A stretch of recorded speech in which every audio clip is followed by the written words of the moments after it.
Okay, so in this video we want to look at, first of all, how we can use matrices to solve simultaneous linear equations, and secondly, consider the implications around the geometry of solving simultaneous linear equations.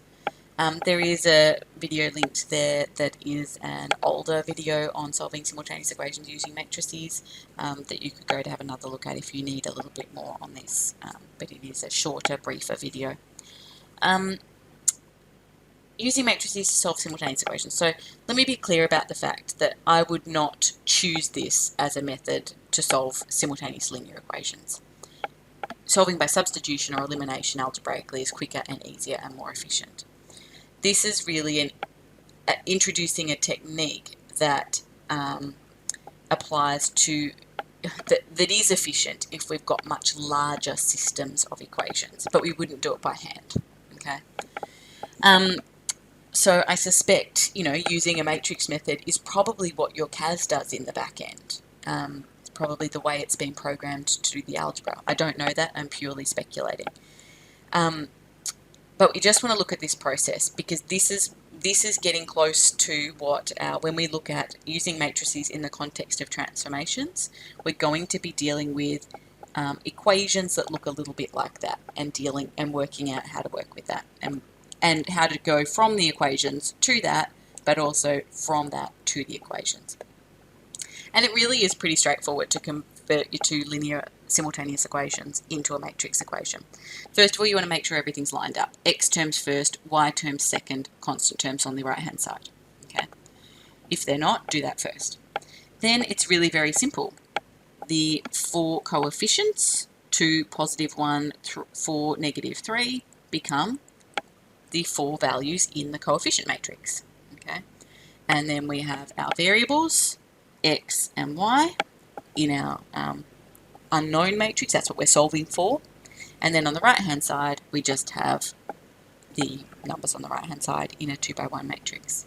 Okay, so the reason this works is because of how matrix multiplication works. The reason these two things are the same is because if we multiply matrices, we do row times column, which would give us, so first of all, let's be clear about the fact that this is a 2x2 matrix, this is a 2x1 matrix, so we're going to end up with a 2x1 matrix when we multiply. Okay, so just two values.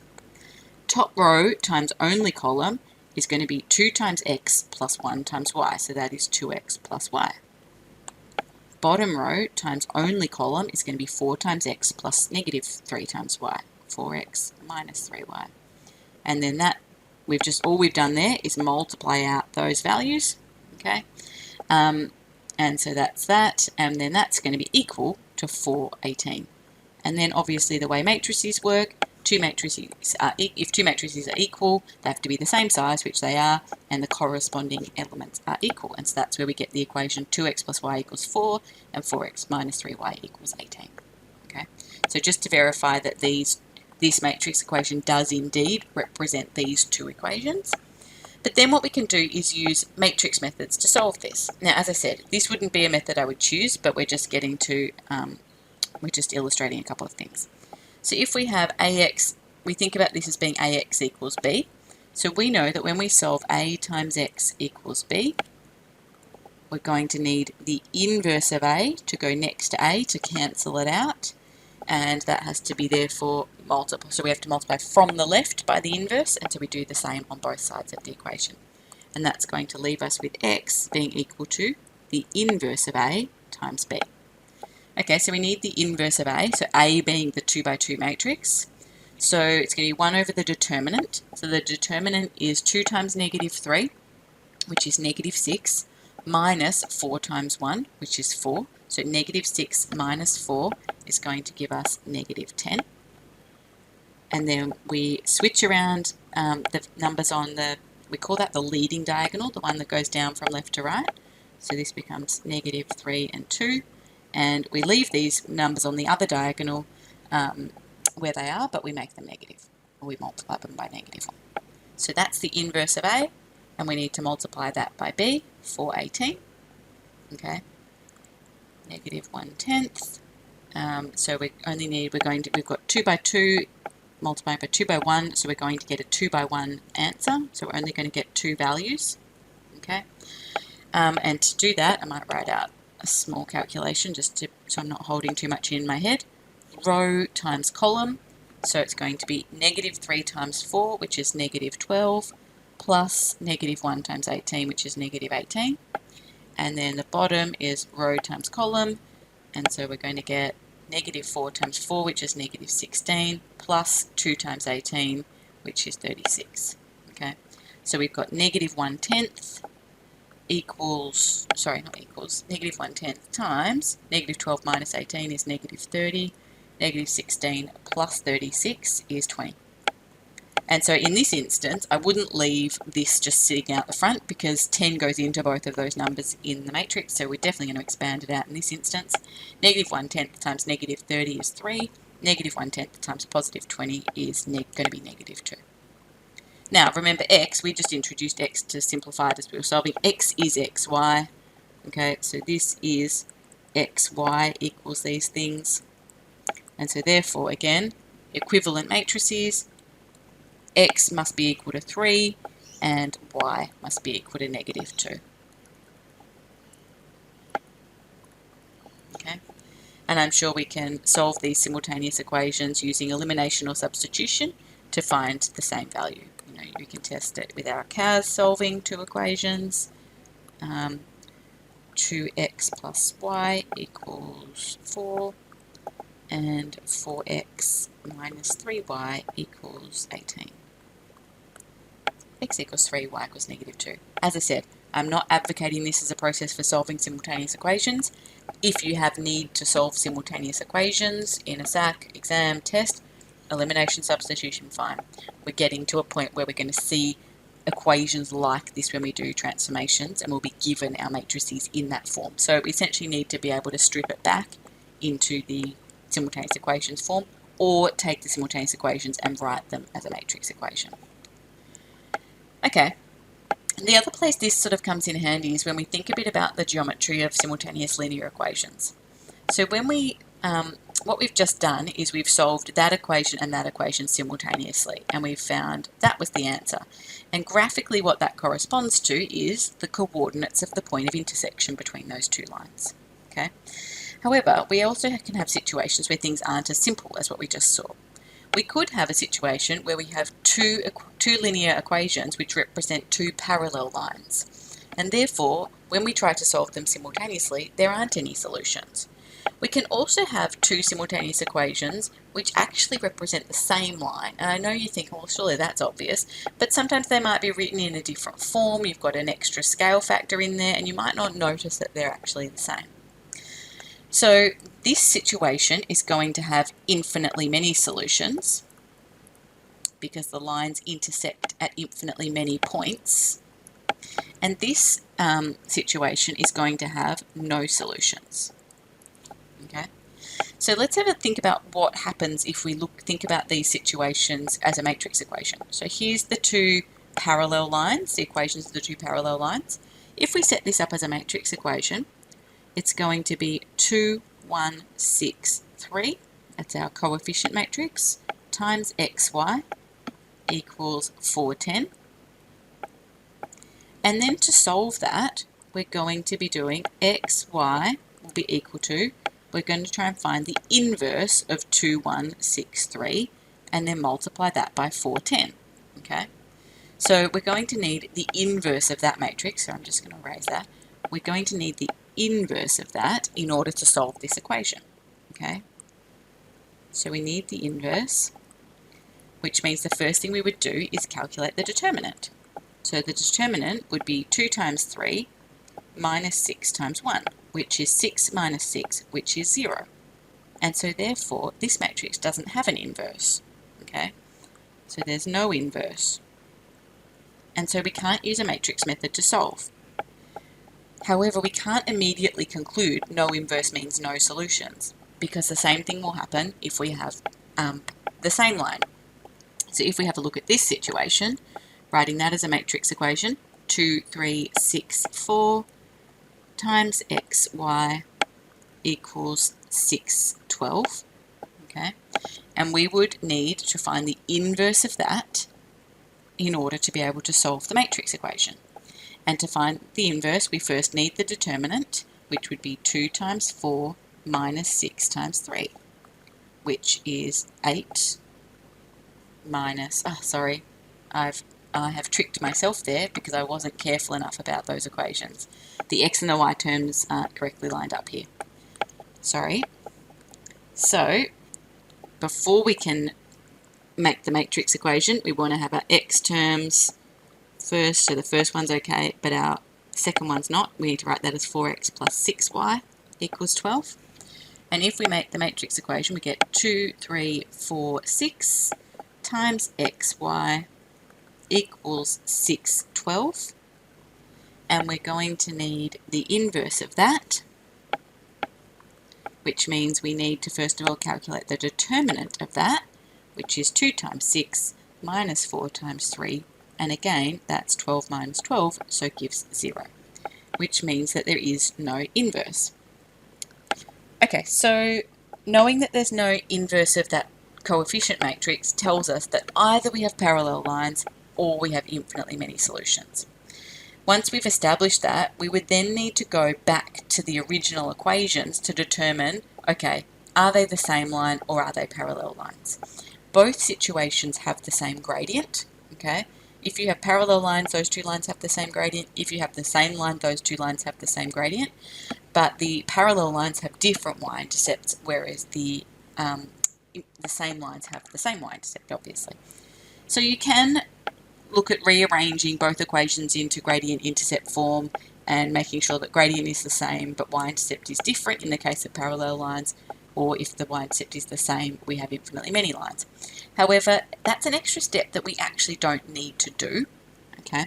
So this text sort of talks you through that, but once you've established that the equations don't have a unique solution, so that is that the determinant of the coefficient matrix is non-zero, so let's just be clear about the fact that no inverse doesn't tell us that either of these things is happening definitely. No inverse just means that we have no unique solution. So there isn't just one solution. There's either infinitely many or there's none.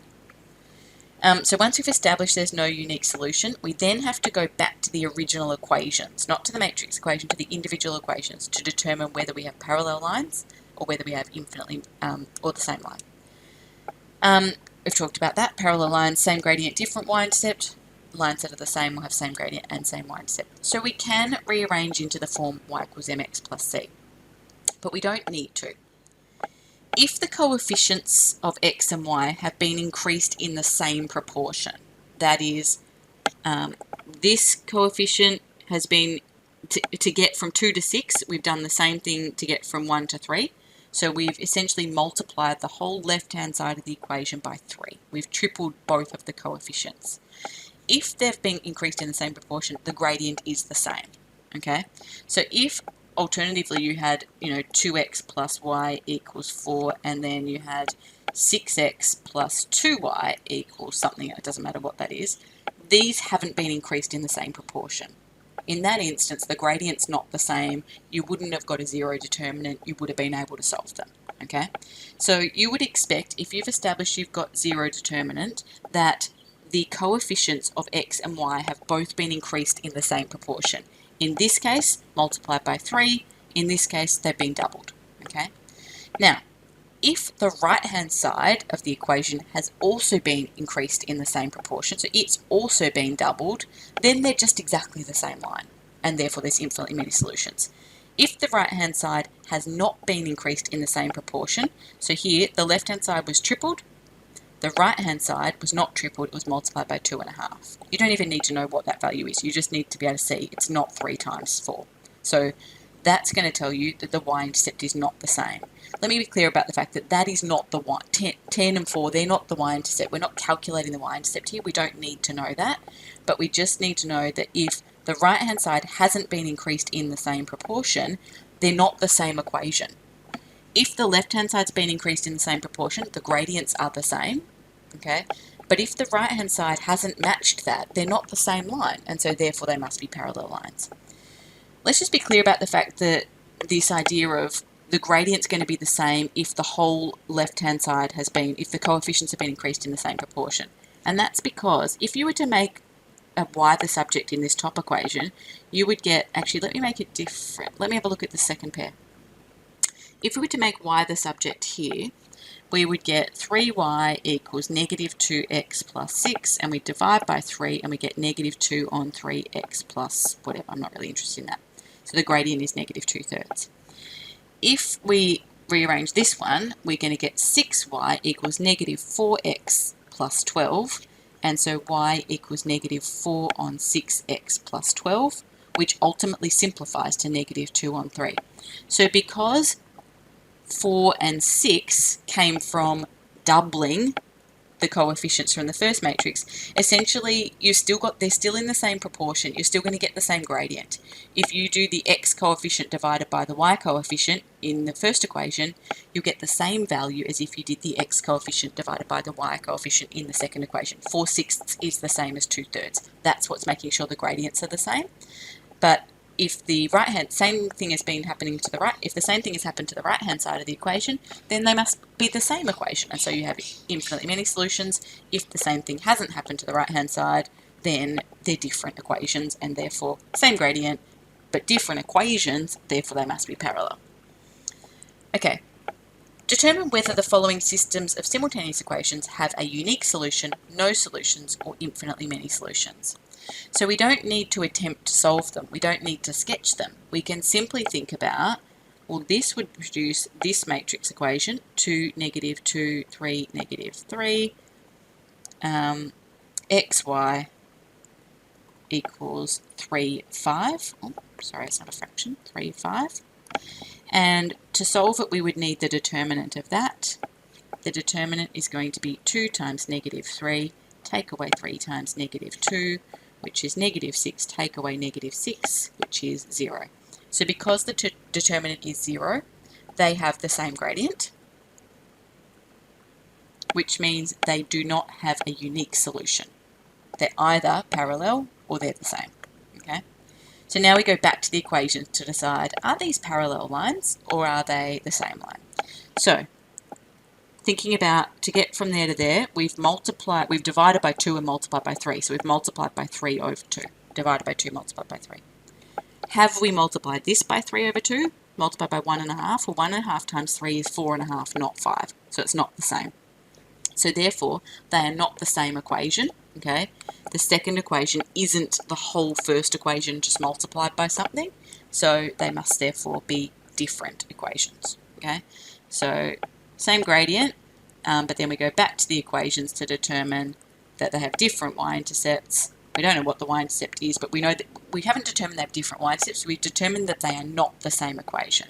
Okay, so these are not the same, which means they must be parallel. We have parallel lines, which implies that we have no solutions. This set of equations have no solutions. We could verify that if we solve with our CAS, menu 371, if we solve those simultaneous equations, 2x minus 2y equals 3, and 3x minus 3y, 3y equals 5. Equals 5.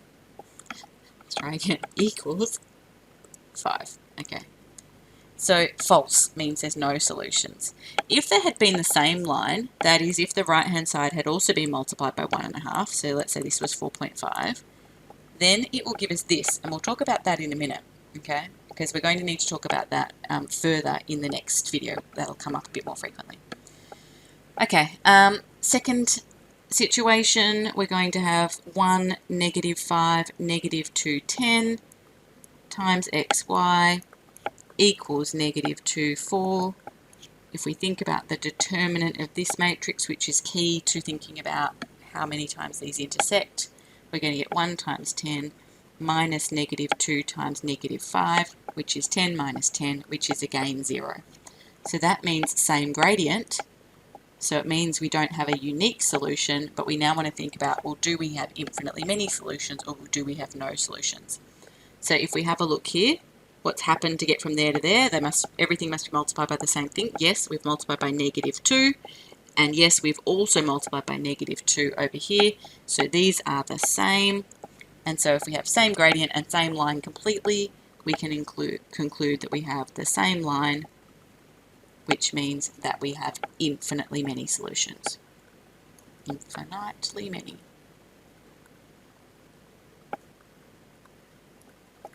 Okay. The third example here, if we think about that as a matrix equation, we have 3, -2, 5, 3, x, y, 8, 2.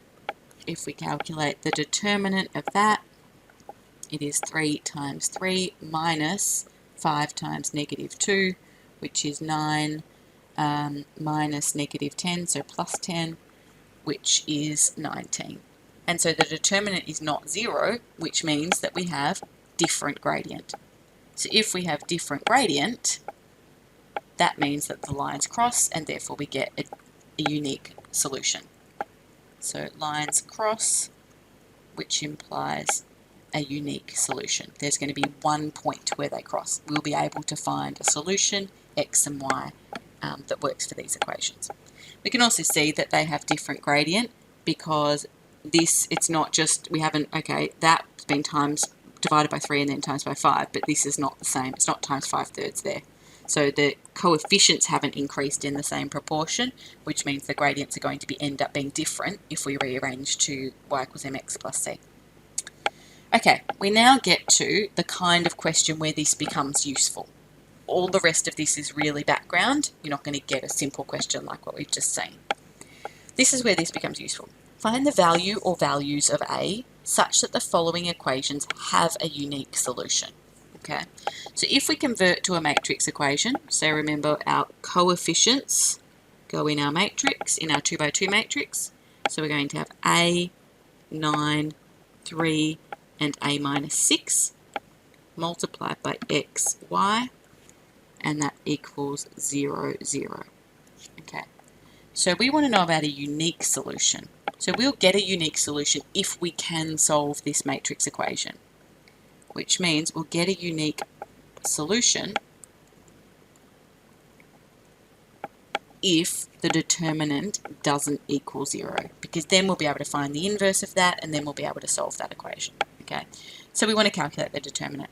Determinant is going to be AD, so in this case that's A times A minus 6 minus BC, so minus 3 times 9. And we need that to not equal 0 if we want this system of equations to have a unique solution. So that is A squared minus 6A minus 27 can't equal 0. So factorising that, A minus 9, A plus 3 cannot equal 0, which means that A cannot equal 9 and A cannot equal -3. So the question says to find the values of A such that it will have a unique solution. It will have a unique solution as long as A is anything other than 9 or -3, because they are the two values that will make the determinant 0, and that will mean that the equation doesn't have a unique solution. So in terms of actually answering the question, it doesn't ask us what values can't A be. It asks us to find the values of A, so what values of A are possible. So therefore we're going to say A can be any real number except for the number -3 or the number 9. Okay, example 3 here. Consider the following linear simultaneous equations. Find the value or values of M that give part A no solutions or part B infinitely many solutions. Okay, so once again, if we represent this using a matrix equation, we're going to have M, -5, 3, and -m minus 2. Rather than write it as -m minus 2, I might just write that as 2 minus m. And that has to multiply x and y to give 10, 6.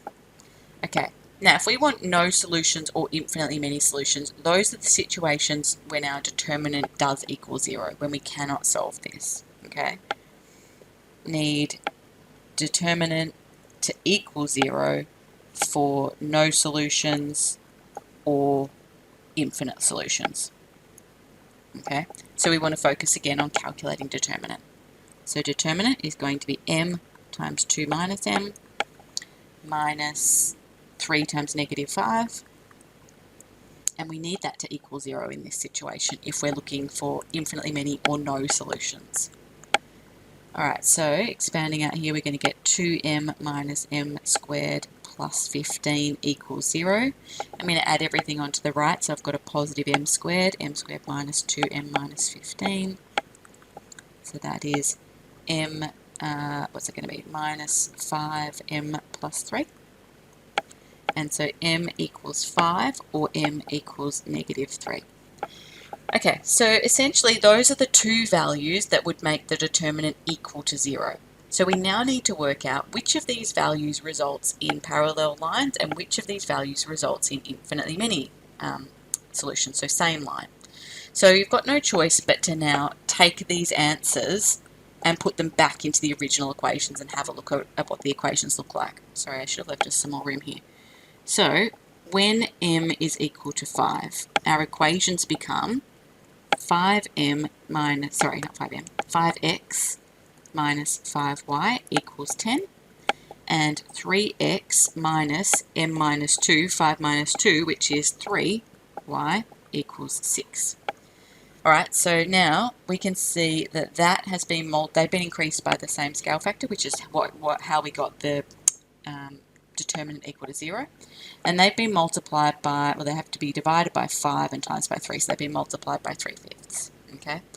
And so the question is, has this also been multiplied by 3/5? If we take 10 and divide it by 5, we get 2, and times it by 3, we get 6. So yes.